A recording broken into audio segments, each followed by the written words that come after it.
Welcome to My Life, Chassidus Applied, episode 212. We are in the week of Parshas Behar-Bechukosei, and as such, let's begin to start talking about that as we do in fulfilling the directive of the founder of Chassidus Chabad, Alter Rebbe, as the Rebbe would so often repeat, the Leben mit der Zeit, to live with the times. And when asked to explain what is the living with the time means with the parsha that we read in that time, suggesting that every time has its unique energy, and the parsha that we read reveals to us and teaches us the unique energy of that particular time. It's always good to mention this, even though I've discussed it many times. I'm sure everyone is aware of this. Time in Jewish thought, especially in the mystical teachings in Chassidus, Kabbalah and Chassidus, is like a spiral, not like the river of time, where the past is in the back, the past is the back end of the river, the present is where we are now, and the future is the upcoming part of the river. But actually, time works more like a spiral, which means that it is a cycle that repeats itself, but on a different axis every year. So we actually go back to the same original point in time when we come to that point in the year. That's why, for example, Rosh Hashanah, we celebrate not just commemorating events that happened back thousands of years ago, but every year Rosh Hashanah is Hayomim Ne'ela Niskarim V'Nasim. As the Arizal explains, that you're recreating that same energy. That's why birthdays are that significant. Again, not just remembering something that happened, but it's actually recreated and regenerated with a different dimension, as the Alter Rebbe explains with Rosh Hashanah. Er Chodesh, every year, it's a new, unprecedented energy, but it's on the same plane. So it's a different plane, but on the same spiral. So it returns to the spot, but on a different axis or a different plane. So the same thing when we talk about Leben mit der Zeit, living with the time. So time is invisible, we don't see time. But when we look at a calendar, so a general calendar, or a regular secular calendar, is simply an imaginary way of counting and measuring time, days or weeks. When it comes to the Hebrew calendar, however, it actually reflects that day one, Sunday, reflects the energy of Chesed, and day two, the energy of Geulah. As the Zohar says, on the Pasuk it says, B'sheishis yomim baras Hashem hashemayim v'sa'aretz. So the Zohar asks, Sheishis Yom means 6 days God created in heaven and earth. It should have said in 6 days, during 6 days, B'sheishis Yom. Why does it say Sheishis, not B'h? Because Sheishis Yom itself is a creation. Time itself is created. Kol Yema v'Yema avodah. Every day has its function, has its energy. Chesed is Sunday, Monday is Gevurah, Tiferes is on Tuesday, and so on. Netzach is on Wednesday, Hoid is on Thursday, Yesod is Friday, and Malchus is Shabbos.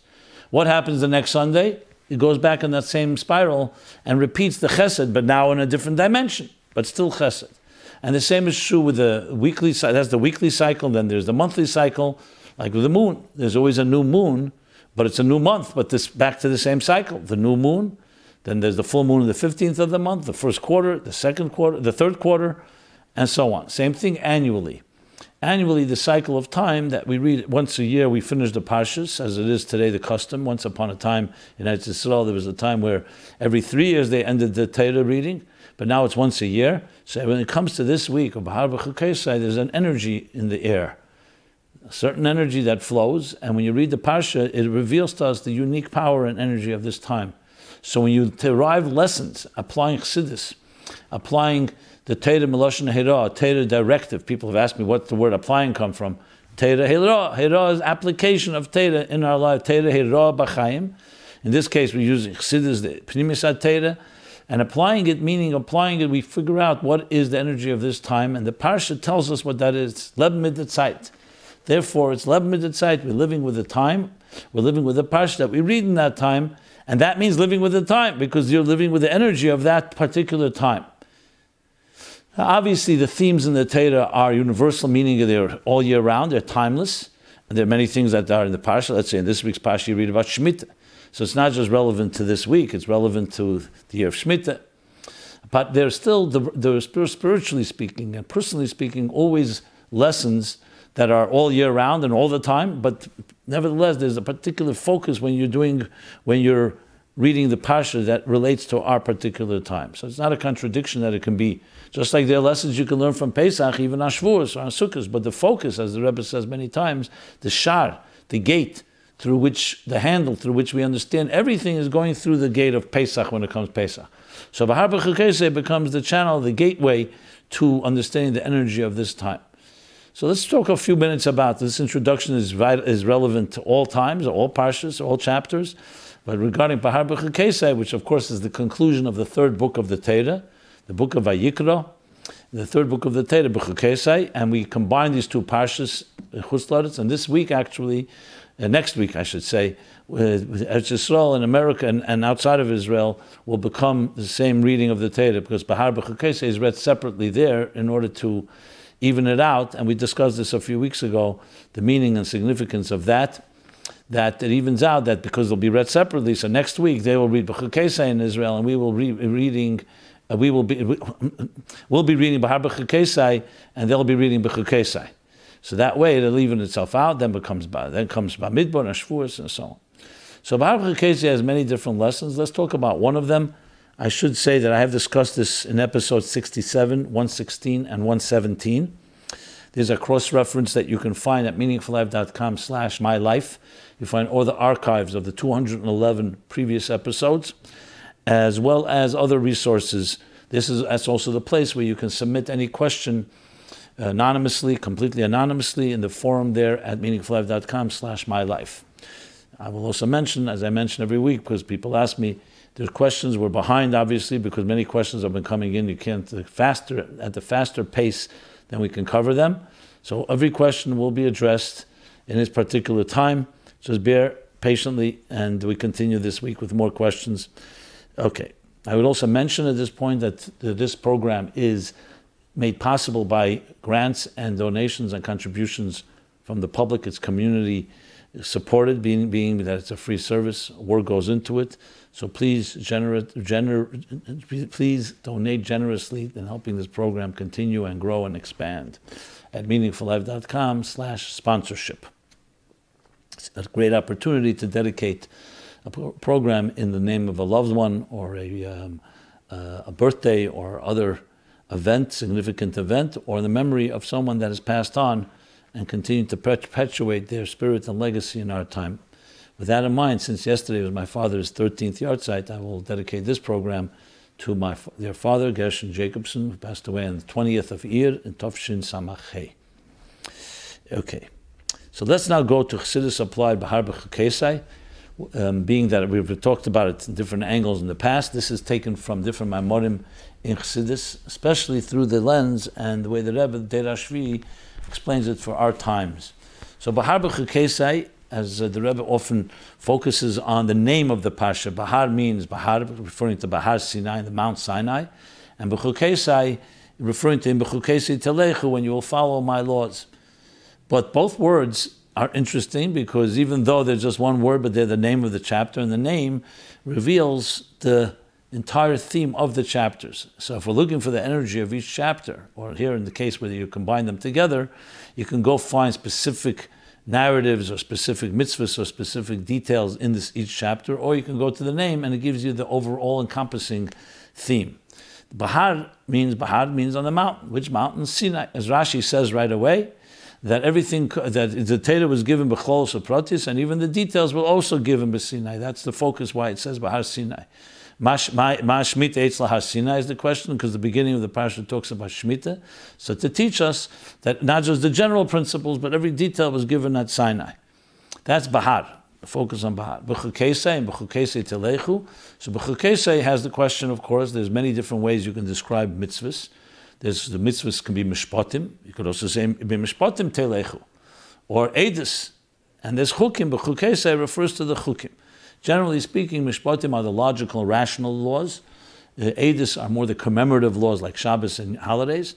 And chukim are the laws that are super-rational, meaning we don't have a human explanation for them, even though they can be explained, but doesn't originate there. And it's essentially something that defies our logic, because that's what God wants. Chassidus explains that all mitzvahs, even the logical ones, are also truly chukim, because Even though the Torah manifests them in logical explanations and rational, but at the end of the day, why did God chose that mitzvah and not another? And even rational itself was also chosen by the divine. Same thing with Eidus. On the other hand, chukim, even chukim have, as Chassidus explains, and the Rambam says, even from chukim you can learn lessons in avodah Hashem, in our life and in our existence. But nevertheless, but generally, Behar-Bechukosei focuses on the chukim. So what is the significance and lesson to us from these two names and these two chapters? And then, of course, as they combine. So interestingly, Behar is usually referred to metaphorically as something that's unmovable. A mountain. You can't move a mountain. On the other hand, in Behar-Bechukosei, telechu. Say halich, a movement. So one of the questions that's asked is seemingly two different contradictory approaches to life. One symbolizes and represents the unwavering foundations of our lives like mountains that are unflexible. Chesed Telech is referring to the growth in our lives where we need to grow. Both are necessary. And that's why at times, and this year in Israel, for instance, they're separate parshas because two different types of messages.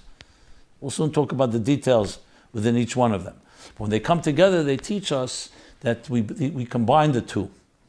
That in order to be able to truly grow and move, you need to have a solid foundation that gives you the security upon which you build all movement.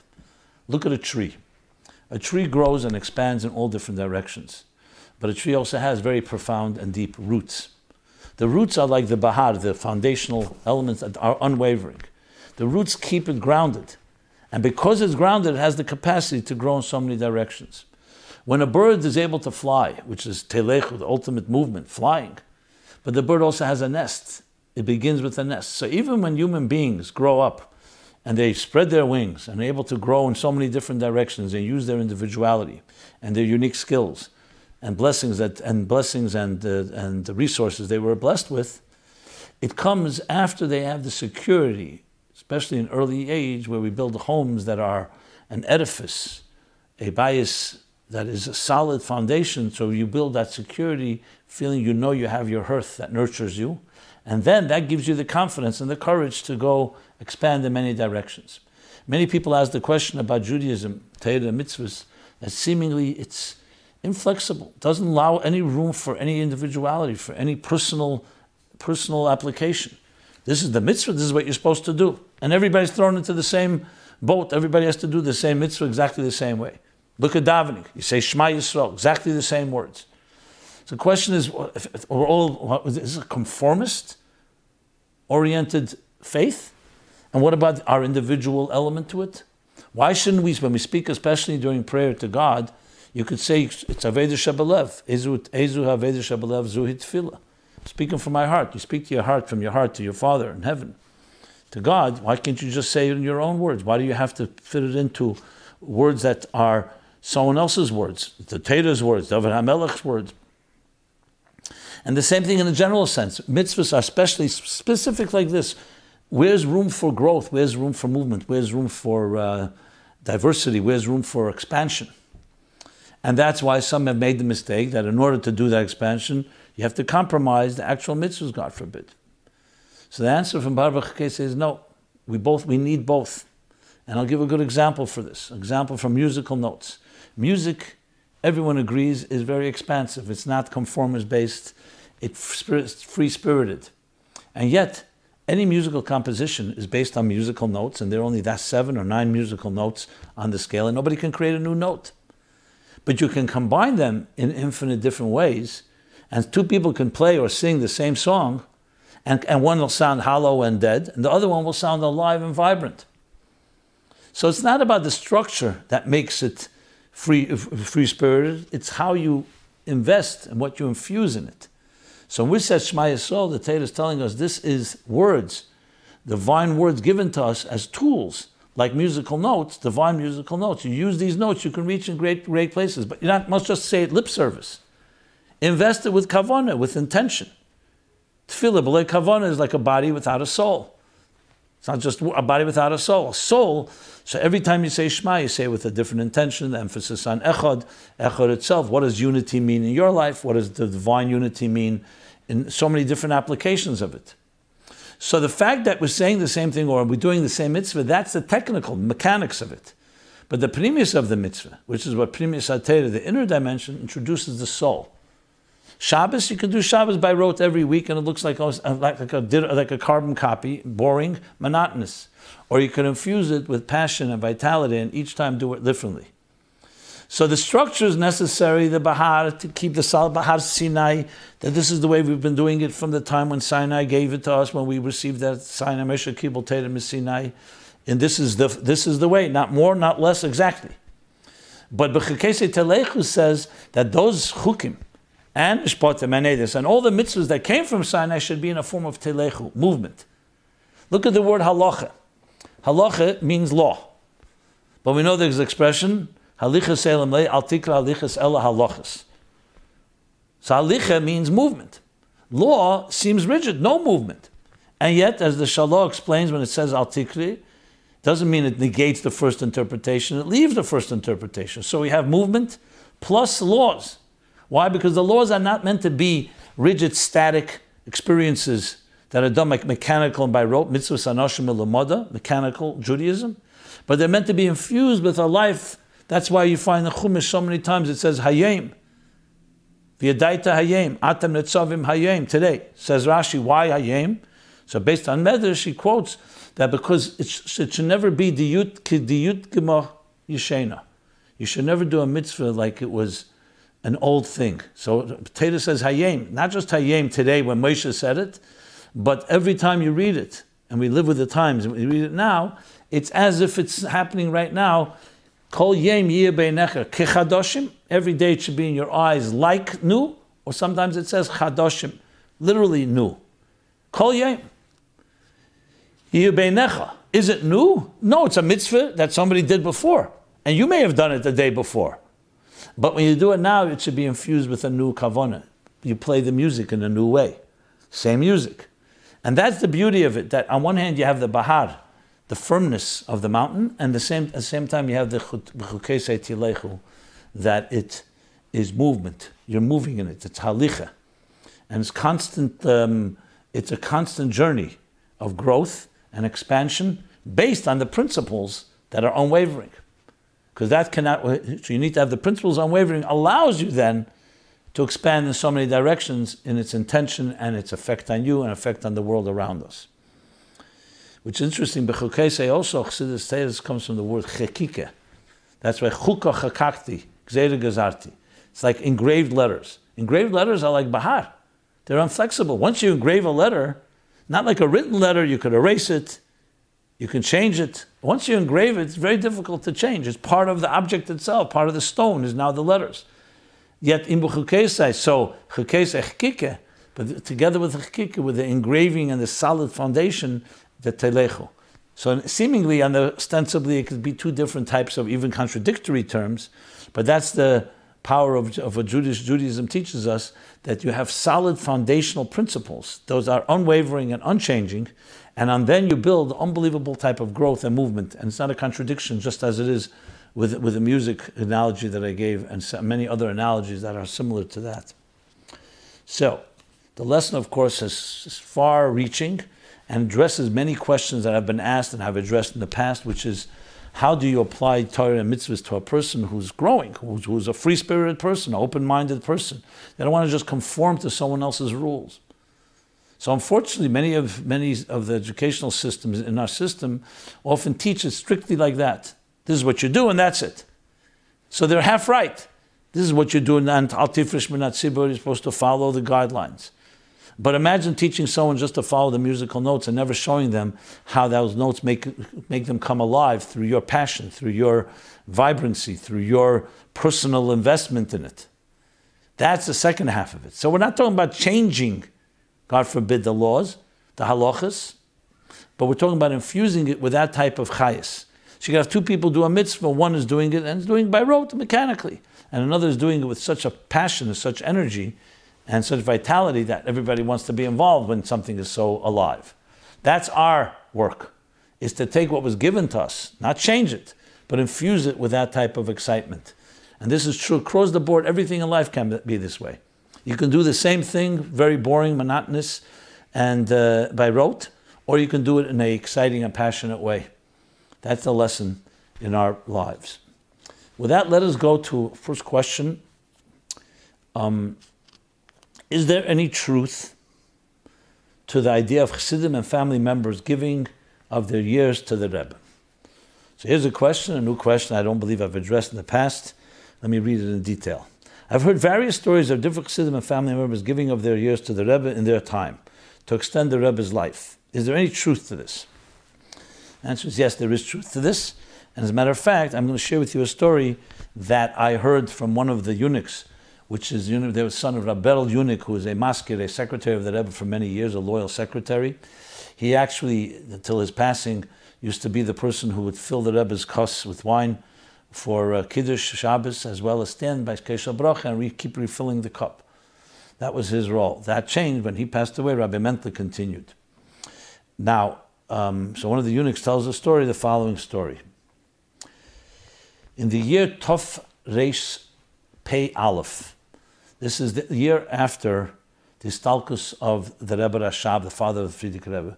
Friedrich Rebbe fell very ill, gravely ill with typhus. Le'aleinu. His condition was very serious and his life was in danger. So chassidim then got together and decided that we're going to donate years, they're going to donate years to the Rebbe.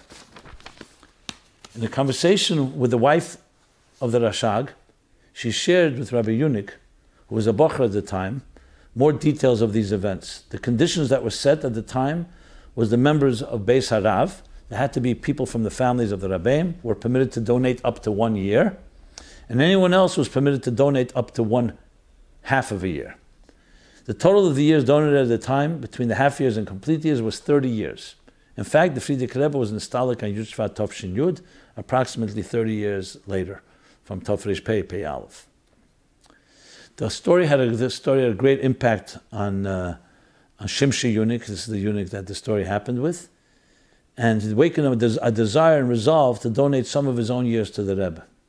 He didn't take the decision lightly. He thought about it long and hard, and after a few months of consideration, decided to write to the Rebbe about his pledge. He wrote a letter to the Rebbe in which he repeated the details that he had heard, and he omitted the element of the half year, and he concluded to the Rebbe that after considering the matter very seriously, he decided he wants to give 1 year of his life to the Rebbe. Sometime later, he received a reply from the Rebbe. The Rebbe had torn his name over the rest of his letter and wrote his response on the piece with his name in a way that the secretaries who gave over the answer didn't know what was written in the actual letter, which was common that the Rebbe, maintaining confidentiality, would do that. You'd only have the answer, and what was relevant, the word that only the person who wrote it would understand the answer. We know this answer because he shared it himself, not because of, obviously, any breach of confidentiality. And here's the Rebbe's words. I'm going to read them word for word because they're so tremendous to hear the Rebbe write, responding to him. This was Sivan Tovshin Mem Gimel. So this is basically, this almost coming up now, Sivan Tovshin Mem Gimel would be 1983. So we're talking about 1993, 2000, 35 years ago. And the Rebbe wrote like this, Kavanose Ritzuya. I'll translate. Well, first let me read the whole answer and then I'll translate. Kavanose Ritzuya, avalo yisasik binyanim she'enim shayachim loiklal, v'chulu, v'yakar kol shana, v'afili yem lilma teire b'shkida, v'chulu, v'zui amitis hanesina li, asker al-etzion. The Rebbe underlines the word v'yakir, lilma teire b'shkida, underlined twice with a pen. The first was underlined with a pencil.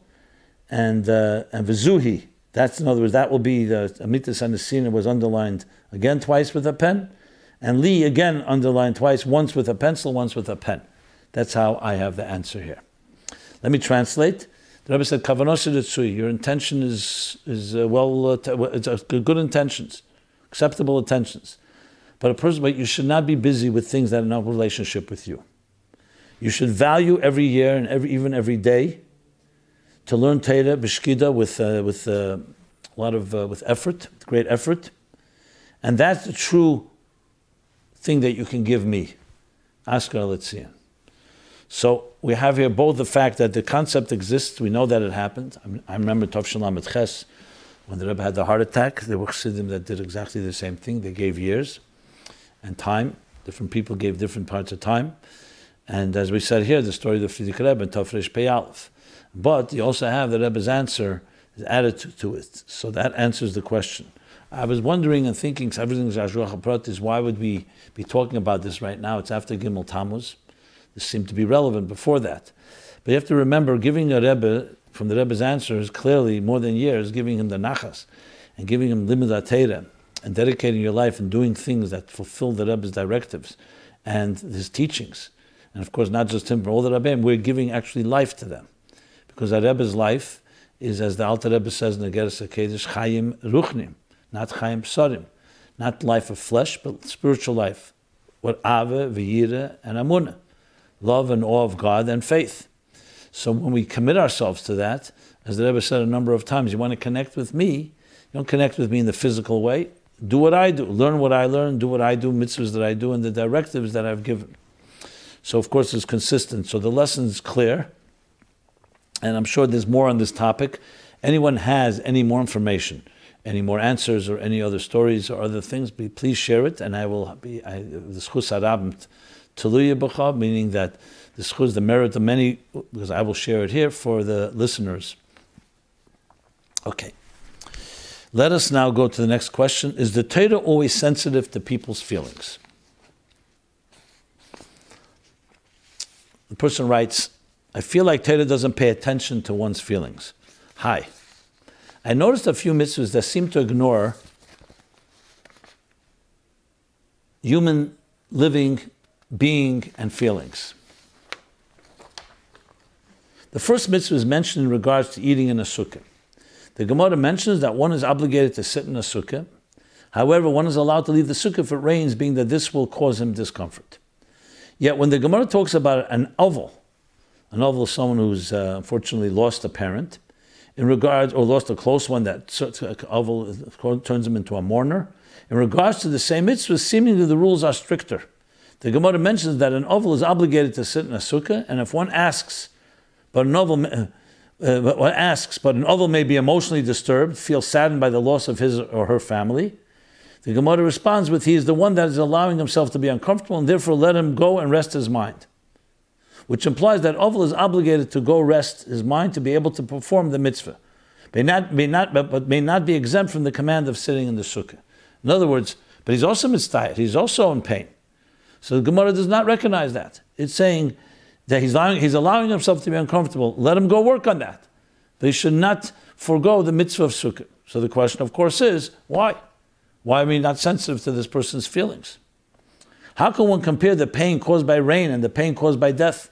Seemingly the Torah is putting a greater emphasis on the mitzvah and is overlooking a person's emotional state. The second is when discussing a ger, convert. The Torah states that one shouldn't say personal offensive words, being that the ger may not want to perform and do Torah and mitzvahs.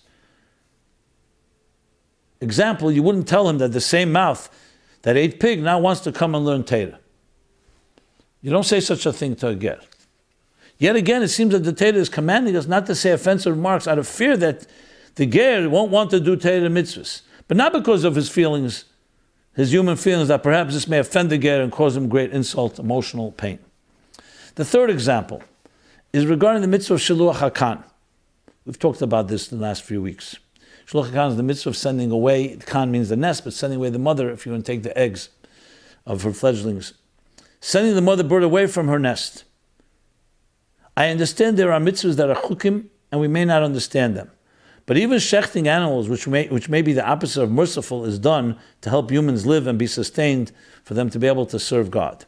Yet this mitzvah has no beneficial purpose in our eyes. Sending away a mother bird just to take the eggs, chicks, it's not like we can benefit. We wouldn't be shechting the chicks anyway. And even more so, one is supposed to perform the mitzvah even if the person doesn't want to keep the eggs and the babies. That means the mitzvah is purely done and comes across as being performed by a ruthless, merciless person, not taking into account little chicks that want to stay with their mother. It bothers me to see repeated mitzvahs being done for the mitzvah itself while ignoring the human living being's feelings. I keep on noticing this pattern where Torah pushes away the human feeling and gravitates to the benefit of the mitzvah itself. And if the response is how the entire purpose of creation, including human beings' feelings, are for the purpose of godliness, then that itself is a question. Why does the Torah then create a human in such a way that he or she feels that his feelings are valid and important, and then in an instant they are ignored? Perhaps we should have been created like a robot angel without emotions. We are put in this unfair position. I would appreciate any light on this topic. Thanks. Excellent question, and let me address it.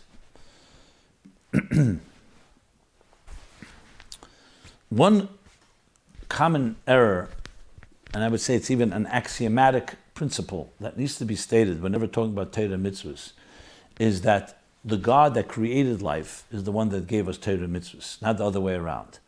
It's not like we exist, created by God, and then there's a book that tells us do this, do that. When you talk, for example, human law, the law system, whatever country, those are human beings creating laws of coexistence, red lights and green lights, and other laws for us to be able to coexist. There's nothing about it that's inherently connected to our lives. It's just a human effort to try to make sense and try to create order in our lives. Sometimes it's good, and sometimes those laws have to be changed. Here's the other way around. God created the human being, the engineer created the human being. The Torah is God's blueprint for creation. Istakel baraisa bara alma. He looked into the Torah, and with that he created the world, including each one of us. So think of the Torah and mitzvahs as life's operator's manual. You want to know the best way a human being can work, just like a machine.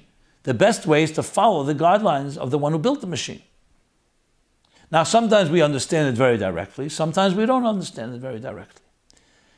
A while back, I spoke about a letter that the Rebbe wrote to a family, to a girl, a young teenager, a teenager that lost her mother at a young age. And she wrote about, why this happened. And the Rebbe, a fascinating letter, very painful, but also very empowering letter, writes, asks a question. Why is it that when you sit Shiva, no one should ever know about it, but you sit Shiva and grieve over a parent, over a loved one, why is it the Torah says you have to sit 7 days? Shiva, 7. Otherwise, Shabbos and Yom Tov is counted in the count. If the Shiva began before, it's counted. But at the end of the day, it's a total of 7 days. It says anyone that sits more is over-grieving and inappropriate. Anyone that sits less is an achzorius. Either way, it's compared to be something cruel. So the obvious question that Rebbe asks is, you could regulate emotions. A person's crying. He's crying over the loss of a parent, just like you mentioned the oval. We're going to regulate. And the answer is that the God created the human being. He created us with empathy, the need for parents, the love to parents, and the pain when the parent is lost. He's also created in telling us what's the best way in a healthy way, and the most healthy way to grieve. A person who self-indulges in grieving more than necessary is doing themselves a disservice. It's not about, we're telling you to stop crying suddenly. We're telling you this is the healthy standard of how a person should grieve. And this is the natural way of the catharsis and the healing that happens. Healing happens in time. You cut yourself, God forbid. It's going to take time for it to heal. This is all part of the system. So the Torah is telling us, when it comes to issues like this, what is the healthiest way to grieve? And the same thing is, what's the best way to celebrate? So Torah and mitzvahs has to be seen not as a superimposed element that superimposes itself over life, but it's actually telling us how best to experience our emotions, the healthiest way. Someone say, listen, I'm really angry at someone. I don't want to forgive them. So the Torah says, no, there's a mitzvah to forgive, but there are conditions. The person has to ask for forgiveness. They don't hurt you in the process. You see that they truly are showing remorse. There's conditions. It's not just go beyond against your emotions. It's telling us how to have the healthiest emotions. So if you take that axiom in mind, then every mitzvah is really the best way for us to be the best we can be, emotionally. So it's not Torah is disregarding feelings. On the contrary, it's telling us how best to develop these feelings. Why, Taka, don't you sit Shiva on Shabbos and Yom Tov, for example? Not because you did losses, but suddenly on Friday, a person is sitting Shiva and they're remembering their lost one, they're crying and they're grieving. On Sunday, they continue sitting Shiva. Suddenly Shabbos says you shouldn't sit Shiva. Because Shabbos is not a day where you're going into denial and forgetting. Shabbos is saying, sometimes in part of the grieving, realize that there's days that console you and you shouldn't have to cry. The Shabbos, in a sense, is giving you power to get through this. Because grieving is not just an end in itself. So it's actually like the Rebbe says about Tachanun. If you don't say Tachanun on a certain day, it means the day itself is accomplishing what Tachanun would accomplish. Shabbos, in its own way, is consoling. Is telling you today is a day where you can connect to something that will give you strength as you get through this difficult time. And it's not a time to cry in the direct way. You cry through the simcha, through the tainug of Shabbos. So it's never negating feelings. It's telling us how to channel, how to harness, and how to grow through those feelings. Now, sometimes we can easily understand it. Sometimes it needs a little effort.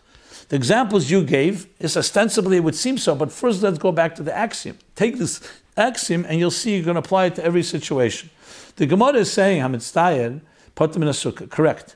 Now here's a person who's an oval and saying he's uncomfortable sitting in the sukkah. What is the Torah saying? The Torah is saying on the contrary. It's like a person who's depressed, doesn't want to go to the party. Sometimes it's important to say, no, you have to go, it'll help you heal. This idea that you're going to avoid the mitzvah of sukkah because you're uncomfortable, we're not negating your feelings, we're telling you it's the healthiest ways for you to engage because this mitzvah will console you. A sukkah embraces you. So even though, yes, you have pain, we understand it, we're telling you what's the healthiest way for you to get through this, the catharsis that the sukkah provides. That's why the Torah is like saying that. So it's not dismissing and disregarding, saying the mitzvah is more important than you. The whole rules are v'chai b'hem. You shall live by them, not sheyomos b'hem, not that you should die by them, it's you shall live by them, which means literally that it makes you come alive. V'chai b'hem. The three mitzvahs or avodas that a person has to die before they are transgress them, God forbid, is murder, incest, and avodah zarah, idolatry. The explanation there is also because once you do those things, you're actually depriving yourself of spiritual life if you kill someone else. But that's another discussion. So the point here is it's always about best what is for you. So when we say to the ger, yes, you could say it in simple terms, be sensitive, but that's a given. If you look in the Torah, it says how you should, the love, that 5 times it says you have to show love to a ger. Not because he's going to stick to Torah mitzvahs, because that's the sensitivity. Ki ger hayisa, you were also a stranger once.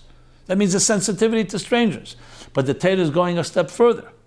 You want him to be able to hold on to his mitzvahs because that's his vitality. Chayenu ve'erech yameinu. It's your life and your sustenance. So the Torah is not saying we're forgetting about his feelings and just focusing, we need him in the club. We need another person who's doing mitzvahs.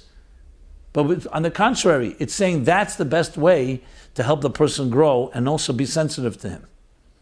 Now, unfortunately, we see very often that there are people who keep Torah mitzvahs and are very insensitive. So it gives the impression that Torah mitzvahs is insensitive. No, Torah mitzvahs is absolutely sensitive because the same giver of life. What do we learn again and again and again? Even when the Egyptians were drowning in the sea, Hashem and the angels started singing Shira, praise, Egyptians, Nazis of the time, says, my creatures are drowning and you're singing praise.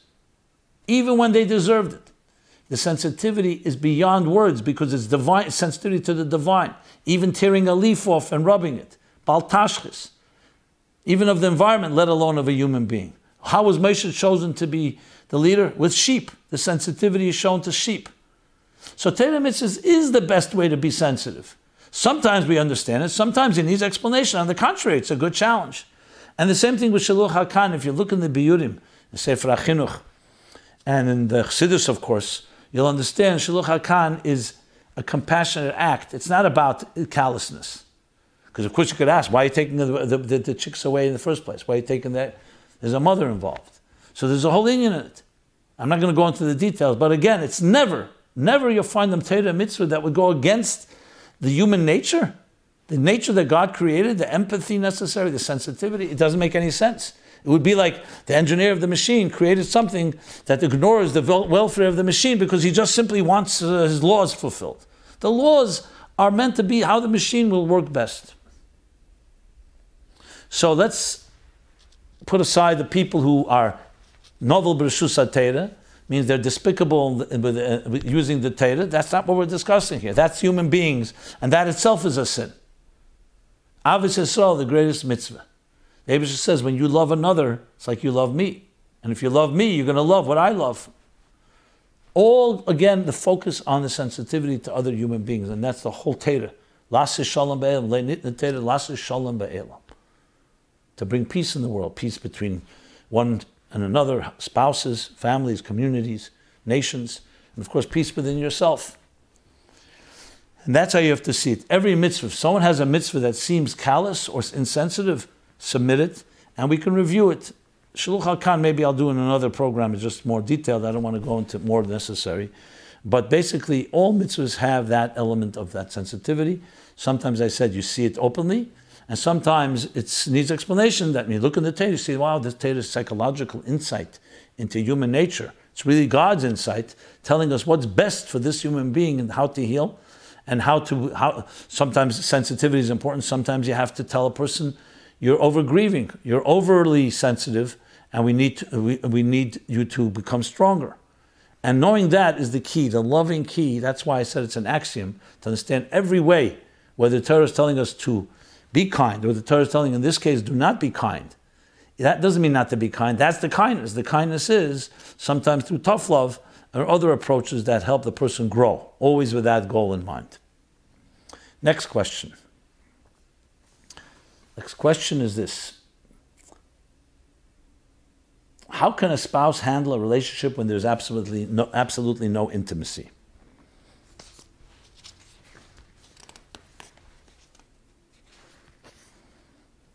Okay. The question goes like this. Well, it's a woman actually writing, so how can a woman handle a relationship with her husband when there's absolutely no intimacy? Obviously, the question goes both ways, but I'm reading it as it was written to me. The husband is a decent provider and is as good a husband as one can hope for. He does hug and kiss and cuddle. However, intimacy is something that seems necessary. And my question is how is someone supposed to deal with it? Okay, case by case, it's very difficult to answer because I don't know the reasons. I don't know what's going on. I will refer you to episodes 5 and 152.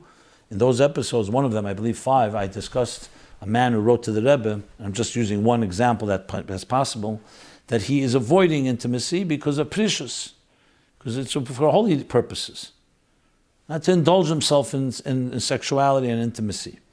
And the Rebbe wrote him such a sharp note. You can go back to episode 5, I read it in detail, saying this is not a acceptable behavior. The Torah says, and now the Rebbe cites actually Likkutei Torah in Megillah Esther that says that the relationship husband and wife is founded in the highest levels of Kedusha. It's not a derech like this. We all know the mitzvah, meaning a husband has obligations, conjugal obligations, including that is equated together with the obligations for food and clothing. And there's an obligation. But not just obligation, it's also part of the relationship of having the closeness and intimacy that every healthy relationship deserves to have in a sacred way, in a sanctified way. So it's important to answer this question to know what the reasons are, if there are reasons. And are there legitimate, I can't say legitimate reasons, but is there something that needs to be addressed, like in the case like this person wrote to the Rebbe. But whoever's listening, whether it's the one part of the spouse or another, do never remember this. In a relationship, there are two people. You can't just think about yourself. You can't just think what is good for you, even if you think it's a holier thing. There's another person involved. And the Torah makes that very clear, as I mentioned in the previous segment that I just spoke about sensitivity. The Torah is all about sensitivity and loving another person, especially a spouse. And that love is part of the nurturing and the watering and the nourishing of a spirit that allows the people to function in a home, bringing up children, and all the other obligations and challenges that every home life and life itself provides. So whether it's husband to wife or wife to husband, it is absolutely necessary that both understand this. And if there's an issue, I would suggest going to a third party, because sometimes it's very difficult for spouses to speak about this with each other. There may be some reason the husband doesn't want to say. There may be other factors that need to be taken into account, medical factors, other factors. So it's hard to answer. But it definitely do not be sufficed by just accepting it. This has to be addressed, and addressed to the fullest. And there's nothing wrong with being vulnerable and being open to each other. And as I said, if necessary, and it probably is necessary, to go to a third party, whether it's a medical third party or it's a mashpia, or it's someone that you can confide in, both of you trust, and just air this out and talk about it. Because also the spouse may not even be aware how their other spouse is suffering from this and how much it's hurting and affecting them. So if this is a platform where I can state that, I'm stating that right now, and it's important to know that and not wait for things to get worse, God forbid, but actually address this and nip it in the bud. So, so in answering the question, how can a spouse handle? I can't tell you to handle. Now, obviously, if there's going to be an extenuating circumstance, a real reason, whether it's medical or others, then that has to be addressed.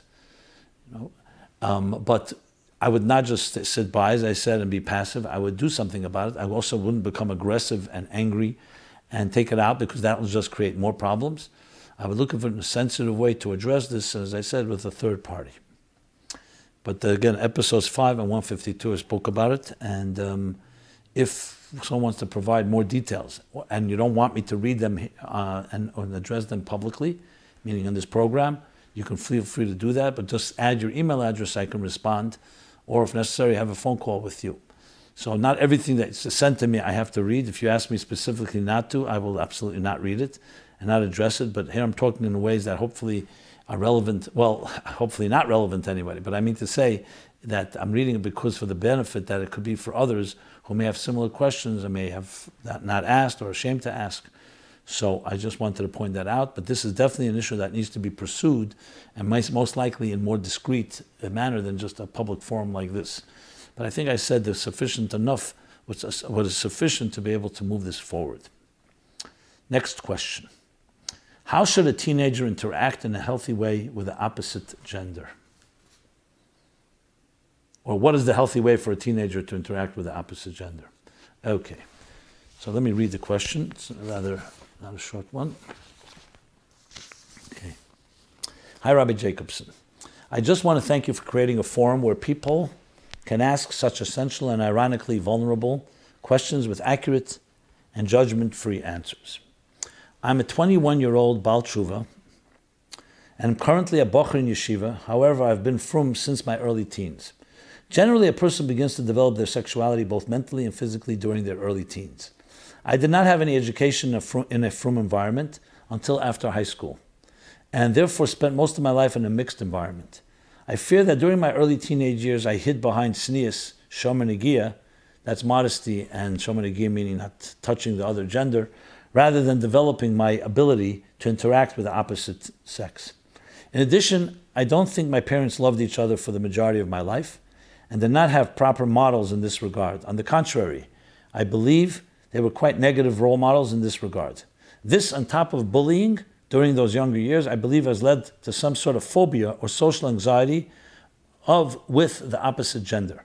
At the moment, I have a significantly more difficult time talking to women at a Shabbos table, etc., as the majority of times that I do, which at this point in my life is much more rare due to being in yeshiva, I get nervous and anxious to the point where I lose the ability to have a serious conversation. I believe the main source of this anxiety is due to the fact that I can't draw a definitive line between what others will view as a platonic conversation versus one that is not. Not only does this have the potential of ruining Shabbos meals and other similar social gatherings, but this gives me a lot of anxiety about shidduchim, which due to my age is becoming a reality. I also slightly, albeit perhaps irrationally, fear that my ability to interact with the opposite gender is irreparably marred. This can be very stressful and debilitating at times. I really only come to this observation when I started spending more time around frum people in yeshiva and noticed that they did not have similar issues. As a disclaimer, this is my own observation. I am open to other views. However, the problem is that I don't feel comfortable bringing this issue to anyone due to fear of being judged and misunderstood. This is why it's such an amazing opportunity to take advantage of the anonymity of this forum.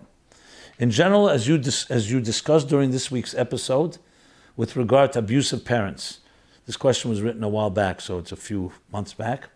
One of the ways to overcome fear is exposure therapy. To slightly expose yourself to the source of your fear, to re-educate yourself regarding it. I have researched this specific issue in the context of this strategy, and have found that people overcome this by being very outgoing toward the opposite gender in social situations. The issue is that halacha prohibits, for the large part, interacting with the opposite gender outside of the context of marriage and family. This makes my ability to use this exposure therapy, quote-unquote, strategy harder, as the opportunity only represents itself in a handful of situations, and even then is greatly limited due to halacha itself and how others perceive what I am doing. That is, attempting to have a normal interaction with the opposite gender around me. Hashem does not give us challenges that we can't overcome, and therefore there must be a halachic way to overcome this. Did the Rebbe have any advice in regard to the subject? Is there any way to reconcile this strategy with halacha? Thank you so much. Okay, I don't believe a question like this has been asked, or maybe asked, but I didn't address at least. I will firstly refer you to related topics I discussed in episodes 59, 104, 105, and 147. They're discussing healthy ways to teach people about gender as people grow up, the right boundaries, but at the same time also in a healthy way. So the key emphasis is healthy. And as I said before, healthy is one with Torah and mitzvahs. So the Torah way is the healthiest way. Sometimes people do things because that's what it says, and they're missing the spirit, and that's why it can be very dysfunctional and unhealthy.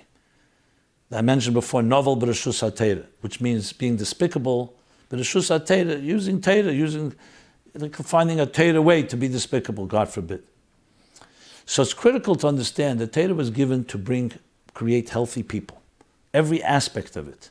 The Torah did not come to create phobias and neurosis and all other things that cause psychological issues and challenges. Balance. As the Rambam writes, a person should always choose the moderate way, the middle path. Moderation, not too extreme to the right, not extreme to the left. And this is especially true when it comes to issues of sexuality and gender relationships, where the passions and hormones can be flowing and other factors that take control. So it's critical to be moderation, or else you can get into big trouble. Obsession can often be an outgrowth of deep repression. So let's talk about the healthy way. Let's talk the healthy model. And then we'll address when someone's already been in a situation that's not healthy. Healthy model is the following. God created human beings in this world. The human beings are zocher and nekeva, male and female. That's a reality on the ground. Most people growing up in a home may have sisters or brothers, so they know that. As we grow older, when we're younger, there's not much difference because children are not aware of it, and therefore the issue doesn't come up. But as children start growing, they start recognizing, I'm a boy, here's a girl. And if it's an immediate family, you start learning that girls have their trajectory in life and the boys have their trajectory. In school, in a frum school, there's segregation, so there's two different schools. But there's inevitably going to be your interaction. It could be at a Shabbos table, and I said, I'm not talking about family members, I just mentioned that because that's the context. But in a healthy family, you learn your relationship. Just because you have a brother or sister doesn't mean that you have to know everything about them. There's certain private things that each person has in their own world. The same thing extends in strangers. So you have at a table, boys and girls. You meet them in the street. Different interactions. The healthy approach is not an obsessive, crazy type of repression. You see a girl, you got to run away. I've seen this at tables where there were some boys at the table and then some girls came. Literally I saw a boy that mamish ran out. Why? Why can't you just sit at the table, say hello, say good Shabbos? You have to engage in extra conversation? No. But you don't have to behave in a crazy way. Because that alone suggests a problem. There's a problem? God created men and women in this world. Do men and women have challenges? Of course there's the sexual challenges and the gender issues, especially as we grow older. But how you deal with a challenge is not in a crazy manner where you go and you press yourself and run away to the other direction. Take everything in stride, because when you do that, guaranteed then you become obsessed with it. So repression leads to obsession. Now, what means not repression? Not repression doesn't mean to act on everything you want to act. There are the etiquette, the proper boundaries, dignified boundaries between people in general, especially between men and women, and the Torah teaches that. But not in some type of phobic and neurotic way that why are we segregated? We're segregated because men and women are different, and they can have attraction to each other, and that attraction has to be reserved for the healthy time in the proper way. Not because there's something wrong with a woman or something wrong with a man. There's nothing ugly about the relationship. Marriage is the most beautiful thing.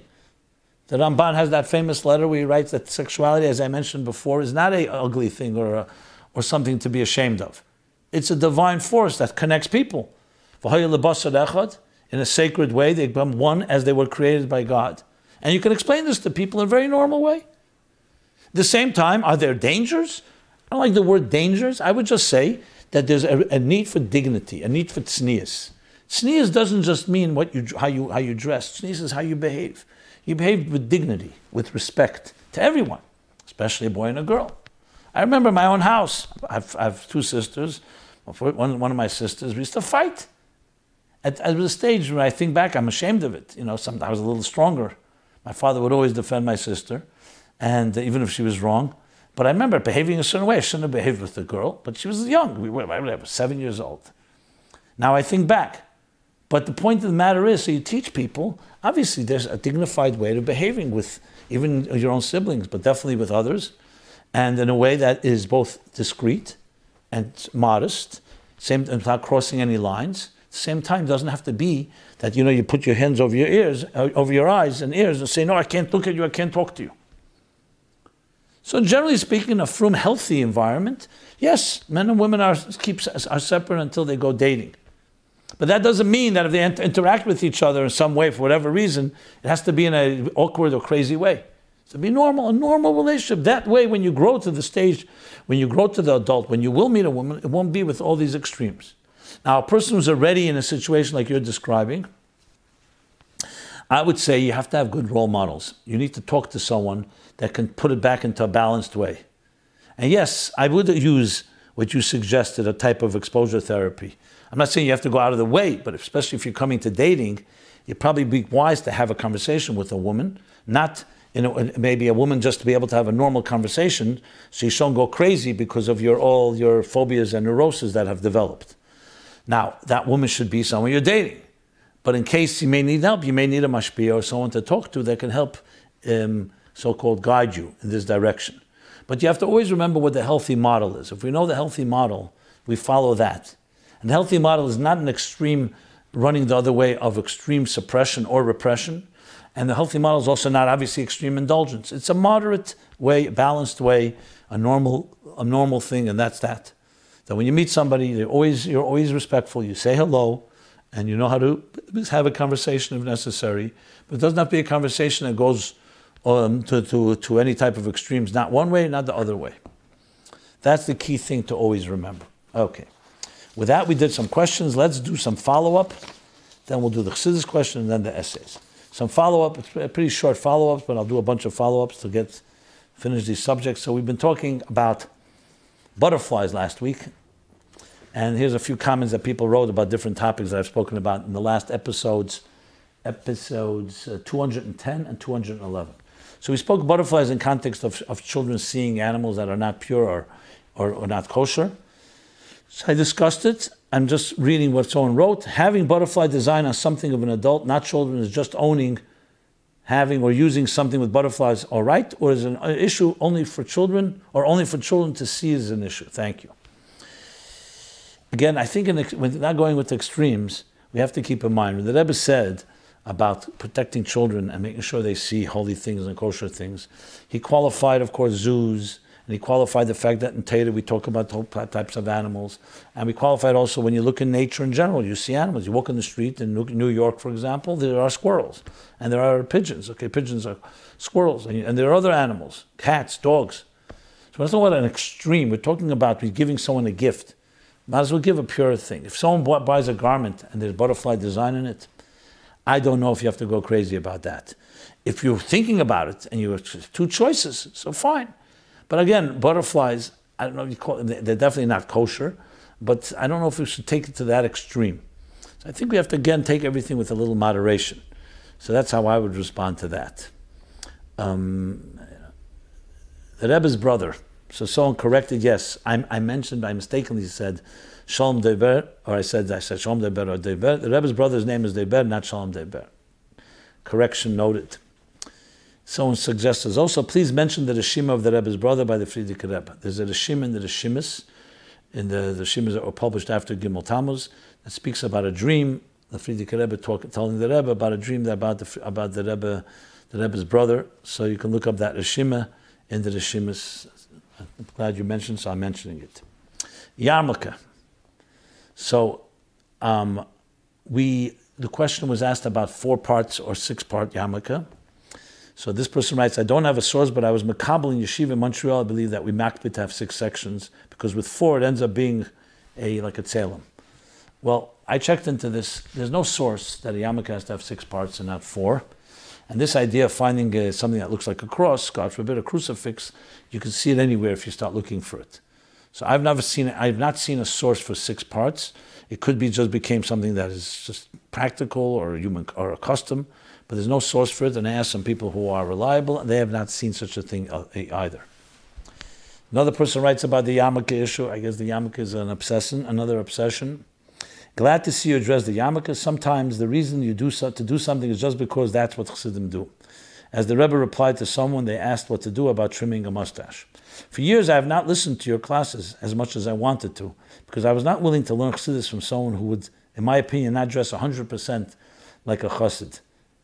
Doesn't take away from your great intellect, of course, but Torah and Chassidus is emes, and there's no place for oneself, and living, dressing, and acting like a chassid in public, and of course in private, which cannot be seen, is paramount to being a chassid who we can learn Chassidus from.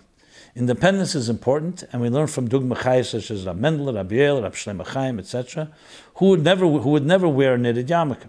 The Lubavitcher Chassidim go above the letter of the law. If this is published, maybe it shouldn't be, but I hope it gets to you, and I apologize for saying what I'm saying. I do not come to your toes in Torah learning. I'm just being frank and honest with you, and have a real desire to look up to you, because I know I can learn a lot from you. So in response to that, I can't speak for Rabbi Jacobson, but could be that he likes a knitted yarmulke for whatever reason, and that's why he wears it. We have those things which we do. For some, it's being judgmental. For others, it's being haughty. And for others, it's wearing a knitted yarmulke. You decide what's more of an issue to address. Okay, I'm not going to comment much on these comments. I'm reading them. As you know, I don't hesitate reading, even if it's critical. And we all try our best, and I hope you can learn from people that you really can look up to. And by all means, and I think you have to think in terms of a whole package. There are people we all can learn from. Are they perfect? I don't know if they're perfect. I'm hardly perfect. If you can learn from me, great. If not, what can I tell you? That's your thing. And that's all I'll say about that. Okay. With that, the yarmulke, let's see what it does. God accept us for who we are? That was last week's episode. Hashem Tanya is asking you to change the levushim and not your keiches. The garments, that's your thought, speech, and action, but not your faculties, which you cannot change. One needs to define what the difference is between the two. Know who you are and know what can be changed, and work on that. And use your real self to express your individuality and what's asked of you. Okay, good point, that God accepts us who we are. He's not going to accept, yes, faculties who we have, but how you express those faculties, yes, is something that's expected from us, as the Tanya explains. Another follow-up is Moshiach and Geulah.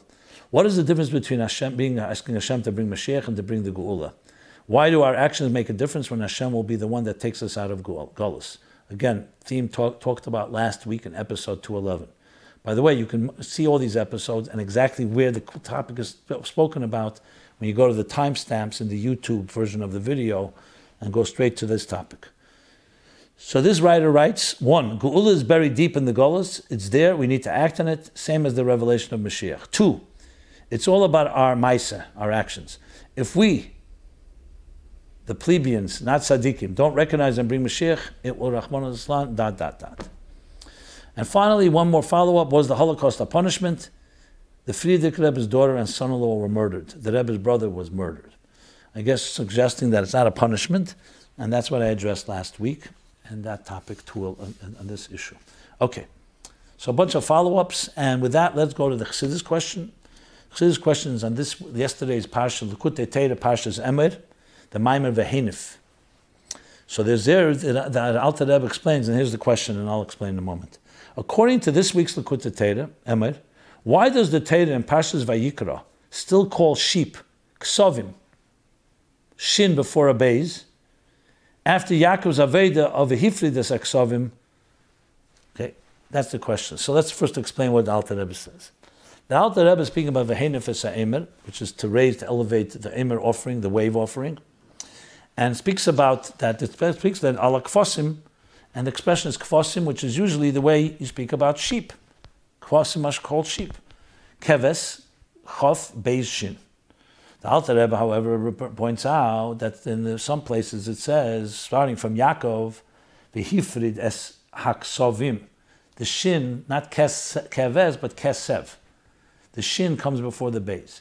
And he explains because there's two ways to do this. There's one Mamayla Lamata, where the shin comes before the beis. Yaakov, from the highest levels, was mamshich from the shin, the midas that are higher than seichel, into the beis, into bina, and into the midas that are lower than seichel. And by doing that, he gave us the power to turn to keves. When you go mamat lamayla with the beis, the midas lower than seichel, elevate them to the higher level of the midas that are higher than seichel. That's in brief what he says in Likkutei Torah and Emer. Both the Maimer and the biur on the Maimer in Vahenif. I'll give you exact pages so you can look it up. That is on the Maimer is called Vahenif Akayin Esam. Lamed Zayin Omer Aleph is the initial Maimer where he begins discussing this topic. Is to give you exactly is on page Lamed Zayin Omer Beis. He talks about it, Siv Beis. And then there's a biur on this Maimer where he discusses it again.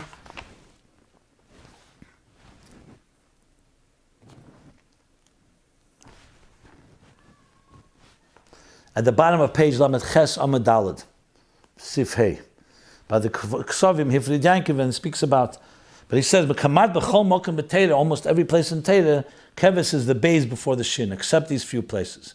So the questioner is asking, since Yaakov Avinu did this initially, and after he's mamshech it, from then on it says kvasim, with a beis before the shin, why then do we find in Vayikra, which is after Yaakov, and I'll give you the exact places in Vayikra, in Vayikra 1:10, 3:7, 4:35, 5:6, 7:23, and in our Pasha itself, in Emer, 22:19 and 22:27, where it says clearly, keves, kesev. So if one thing you could say Yaakov, that's where he's still drawing it down, so it's kesev, shin before the beis. But afterwards it should only be beis before the shin. That's what this fellow is asking. So let me say a few things on that to answer this question. First of all, if you looked in Likkutei Torah, I'm not sure if you saw it, you'll see at the bottom, Lamates Amud Beis, at the bottom, he speaks, he says, Yesh Leima Remez, that when you when you elevate the keves, as I said, from the bottom up to the sharshe of chagas arich, midas higher than seichel, that's called kesev, there's no unika for chitzenim. That's the power. Because there's no unika, there's no possibility for the negative energy to take advantage. So that, he says, Yesh leima remez lezeh, in the pasuk in Emer, it says, Sheir e kesev, v'achach nem v'hein efesem. So you see that the idea of kesev exists even after Yaakov did this job. And that's a hint that we can elevate the keves even to kesev even afterwards.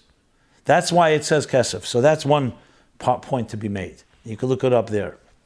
Another point, there's an interesting sikha, fascinating sikha in Likkutei Sichos Chelik Tezvov, page 75, Lech Lecha Sikha. I believe it's the second Lech Lecha Sikha. And he asked the question, why is it relevant to us what happened by the Ovis, Avram, Yitzchak, Yaakov, before Matan Torah? My Yahav, it happened.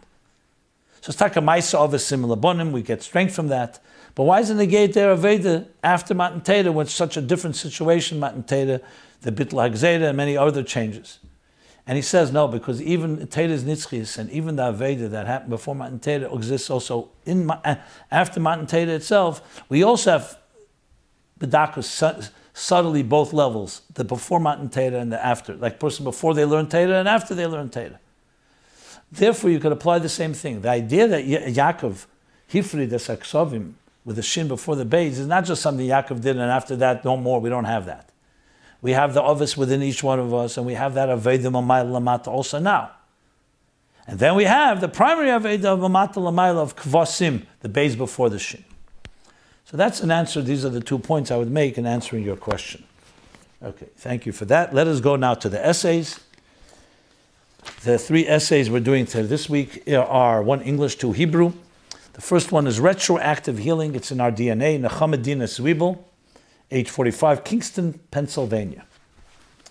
Very nice essay written where she talks about contemporary issue, challenges and healing in all relationships.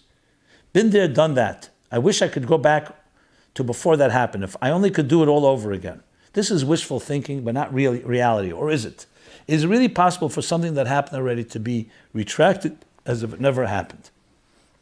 And goes on to discuss it from the context of logotherapy. Dr. Frankel, who the Rebbe cites in some letters and many places, a number of places I should say, and then goes back to compare it to what Chassidus teaches, and calls it's our DNA. DNA as being Chassidic's principles derived from the first retroactive healing and provide the DNA strategy using Chassidus tools to regret and even traumatic effects can now be totally erased and reversed. And uses DNA as D being destiny, Hashem is above time and space, N is never happened, affects are as if it didn't happen, and goes through the details of what Shuvah does, and A is acknowledgement. Nasa Kedin Lunishma. And the applications of this DNA strategy to dealing with past experiences in ways that we get beyond them and actually transform them. So this is the Nekuda. Destiny never happened, acknowledgement. And then that's in the principle supporting the phenomenon. Parable, disengage, neutralize, and administer. Disengage, neutralize, and administer in the strategy as well. So it's an essay. This is posted. You can see it at meaningfullife.com/mylife. This essay and the other essays as they're posted each week. That is essay number 1. You could also receive these essays as they're updated by joining our email list, which offers different weekly thoughts and other materials that will definitely be helpful to you and complement a lot of that which is discussed here. Next essay, is man superior to the beast? Chani Tzaitlin, age 34, Israel. Hamesra Adam min HaBehema. What she does is goes through the Maslow's hierarchy of needs, of human needs, and comes to explain what Chassidus and Yiddishkeit teaches on this matter. Very well done essay, and I think a great contribution to this discussion, and does it in a very comprehensive way. The first obviously from a point of view of secular psychology, and moving all the way up to self-actualization in Maslow's pyramid, his hierarchy, and then introducing the concepts of Chassidus, how Nechama, Nefesh, Ruach, and Me'ach and Lev, and all the different elements of the Keiches HaNefesh and the levels in the soul are all part of going even beyond where Maslow ends in our search for fulfilling our deepest purpose and the most spiritual and transcendent parts of our lives. Okay. And that's ultimately what makes us superior to the animal. Good? Not just our intelligence. And finally, essay number 3 is the Chassidic perspective on the well-being of the elderly. Dror Yahav, age 36, Ramat Gan, Israel. Erech Mishnah Karvei Lecha, an editor or a publisher, or an editor or author of a book, a series called Karvei Lecha. So this again, very well done, talks about some of the challenges that the elderly deal with, their well-being, in their own individual self-worth, in their spiritual growth, in the purpose of their lives, the power of even one mitzvah, their ability to help others. So a series of challenges and how, unfortunately, are not usually dealt with in the most best way possible, and how Torah Chassidus teaches us methods that can actually help the elderly grow and develop their skills. And of course, a big theme that the Rebbe spoke about when he spoke about against retirement, spoke about how we have to provide for the elderly, especially today, with the growing rate of more elderly due to medical advances and as well as the baby boomers coming of age. So this essay is another great contribution to that. And I should say all the essays I've been reading and have read are, in my opinion, contributions that are not just contributions for those that learn Chassidus, but can actually be tremendously helpful for the modalities and for different methodologies that are out there. And I wish we can get them out more. And please share them with others and anyone you see fit. If you go to a therapist or you speak to a psychologist or you have friends, this is a good way of integrating the two, showing the Chassidus. Our Chassidus is a way of life, a way of meaningful life, and a way of applying it to our personal lives and making us healthier human beings, emotionally, psychologically, spiritually, in the fulfillment of the purpose of our existence, which is what God gave us life, fulfilling, as I said before, the blueprint, Torah, and the connections that mitzvahs connect us to our soul and ultimately to our purpose of the divine purpose in this world. This has been My Life Chassidus Applied, episode 212. Again, we depend on your contributions and generous donations. Please support us going to meaningfullife.com/sponsorship. We're here every Sunday, 8 to 9 p.m. And this has been episode 212. Everyone have a very blessed continuing of the month of Iyar. as we prepare and count down to Shavuos with the Sfiras HaEmer. And we go to My Omer, our Omer app, which is an excellent way of going through these days, including the refinement of our personalities, Birur Hamidus. And until next week, everyone should have a blessed week. Be well.